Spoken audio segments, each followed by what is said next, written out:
To solve this question, we're going to use the information given on three different countries, country A, B, and C.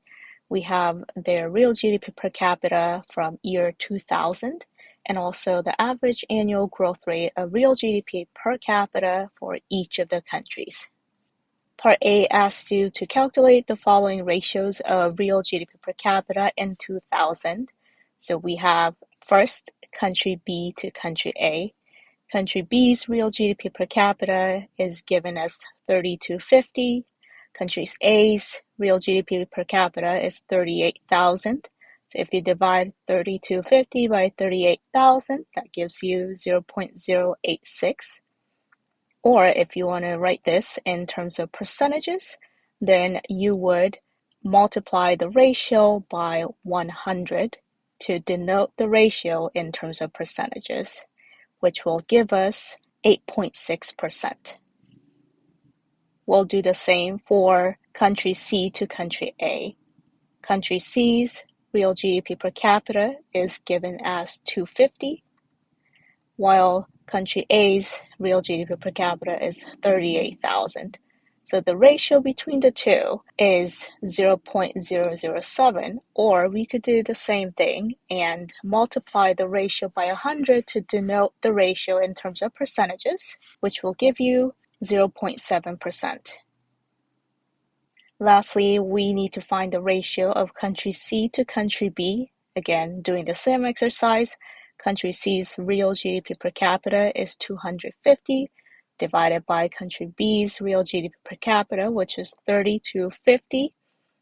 This gives us a ratio of 0.077, or if we want to write it in terms of percentages again, then we would multiply the same ratio with 100, which gives us 7.7%. This ratio gives us an overview of how big or small the gap is between these three different countries. For example, the first ratio that we have, country B to country A, basically tells us that country B is only at about 8.6% of country A. The second ratio, 0.7%, tells us that country C is only at 0.7% of where country A is at in terms of real GDP per capita. Lastly, if we look at the ratio of country C to country B, that tells us that compared to country B, country C is at about 7.7%. Moving on to part B, we are asked to use the rule of 70 to figure out how many years it'll take each country to double their real GDP per capita. So we know what rule of 70 is. It tells us that to basically find out how many years it'll take for a variable, such as real GDP per capita, to double, then we can do so by dividing 70 by the annual growth rate of that variable, which is real GDP per capita in our case.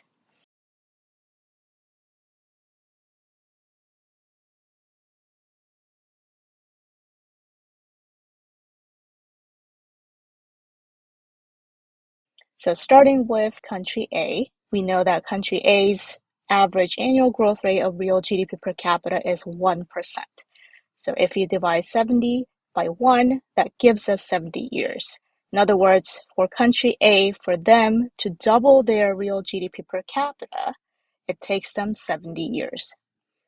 If we look at country B, they have a higher growth rate of real GDP per capita at 2.5%. So if we divide 70 by 2.5, that'll give us 28 years. In other words, for country B, it takes them 28 years for them to double their real GDP per capita. You can see that for country B, it takes them less number of years because they're growing at a faster rate, 2.5%, compared to country A's growth of 1%.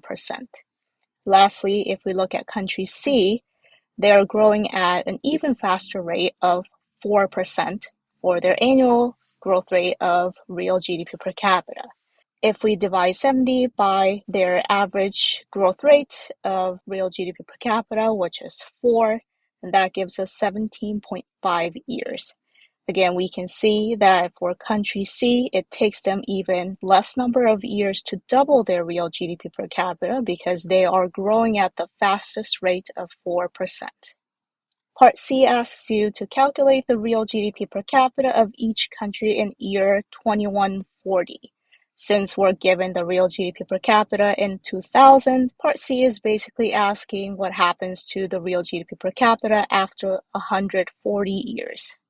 So then the question is, how many times would the real GDP per capita for each country double during 140 years? We can find that out by dividing 140 by the number of years it takes for each country to double their real GDP per capita. So starting with country A, we know that it takes them 70 years to double their real GDP per capita. So that means during the span of 140 years, that doubling will happen 2 times.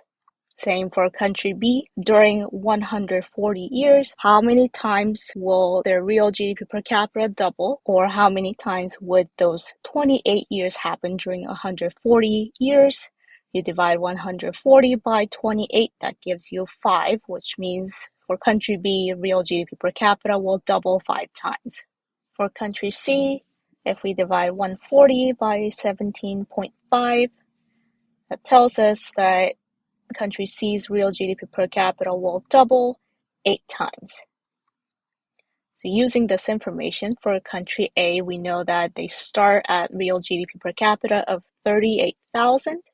We're going to see that real GDP per capita double twice, or in other words, your 38,000 will be multiplied by 2 to the power of 2, which gives us $152,000 as country A's real GDP per capita in 2140. Same thing for B. Country B starts at a real GDP per capita of 3250 in year 2000. That real GDP per capita is going to be doubled 5 times, or in other words, 3250 is multiplied by 2 to the power of 5, which gives us $104,000 for country B's real GDP per capita in 2140. For country C, they start at a real GDP per capita of $250 in year 2000. That is going to be doubling 8 times during the span of 140 years. In other words, you'll be multiplying $250 by 2 to the power of 8, which gives us 64,000 for country C's real GDP per capita in year 2140.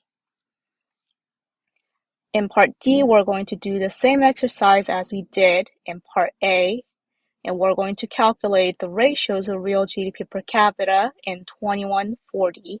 So starting with the ratio of country B to country A, country B's real GDP per capita in 2140 is 104,000.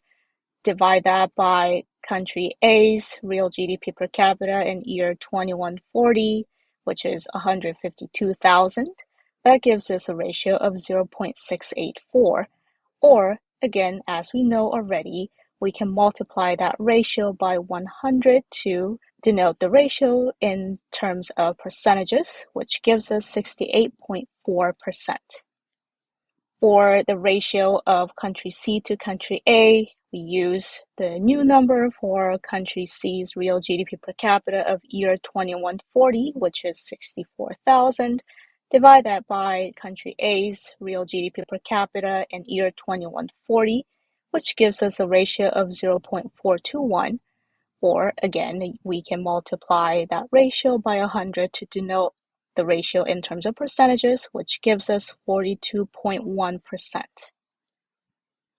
Lastly, we do the same thing with country C to country B by dividing country C's real GDP per capita in year 2140, which is 64,000, by country B's real GDP per capita, which is $104,000 in year 2140, which gives us a ratio of 0.615.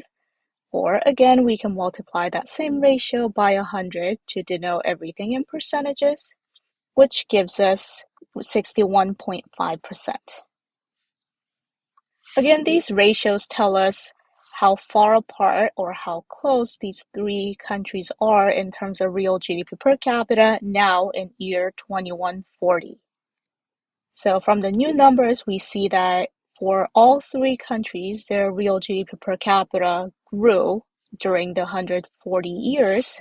So now country A's real GDP per capita is at 152,000, country B's real GDP per capita at 104,000, and country C's real GDP per capita at 64,000.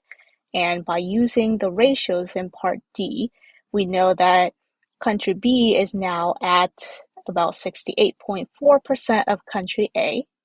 We know that country C is at roughly about 61.5% of country B, and also that country C is at roughly 42.1% of country A.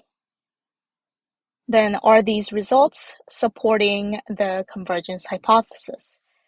According to the convergence hypothesis, the less advanced countries will grow at a faster rate and there will be a catch up between the countries, meaning the gap between the countries will narrow over time. Now, if we look at the ratios from parts A and D, then we see that the gap between countries A and B have narrowed.